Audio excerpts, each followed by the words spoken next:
నెల్లూరు జిల్లా కావలిపట్టణం వెంగళరావు నగర్లో కిడ్నాప్పై DSC Sridhar media సమావేశం నిర్వహించారు. పల్లాపు రాజేశ్వర్ సూర్యనారాయణ దంపతుల 14 నెలల చిన్నారి తేజ కిడ్నాప్కు గురయ్యాడని ఫిర్యాదు అందిందన్నారు. వెంటనే 4 బృందాలుగా ఏర్పడ్డ పోలీసులు గాలింపు చర్యలు చేపట్టామన్నారు. కందుకూరు శివారు ప్రాంతాల్లో ఓ మహిళ 3 యువకుల వద్ద అనుమానాస్పదంగా ఉన్న బాలుని గుర్తించామన్నారు. అపహరణకు గురైన తేజగా గుర్తించి తల్లిదండ్రులకు అప్పచెప్పామని తెలిపారు. సొట్టిపల్లి స్వరూప బాలుని కిడ్నాప్ చేసి పిల్లలు లేని కుటుంబానికి 1,10,000కు అమ్మకానికి పెట్టినట్లు గుర్తించామన్నారు.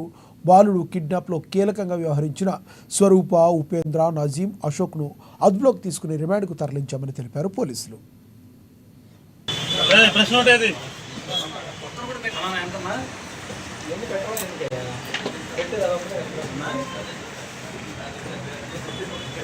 పల్లాపు రాజేశ్వరి అనే ఆమె 31 సంవత్సరాలు వెంగళరావు నగర్లో వాళ్ళ ఇంట్లో ఉండి 14 నెలల బాబుని, అంటే సంవత్సరం 2 నెలల పిల్లవాడిని ఉయ్యాల్లో వేసి ఆమె స్నానానికి పెడుతుంది. వాళ్ళ భర్త సురేంద్ర అనే అతను హైదరాబాద్లో పనిచేస్తున్నాడు పెయింటర్గా.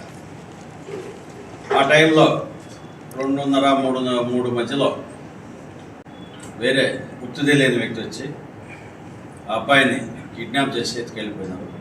బ్యాచ్లో ఉండి వీళ్ళు పట్టుకునేందుకు చాలా కృషి చేశారు. టోటల్ మీద ఇన్వెస్టిగేషన్ మేరకు మాకు రాబడిన ఇన్ఫర్మేషన్ మేరకు నిన్న సాయంత్రం ముద్దాయిల్ని పిల్లవాడితో సహా అందుకు మన ప్రకాశం జిల్లాలో అరెస్ట్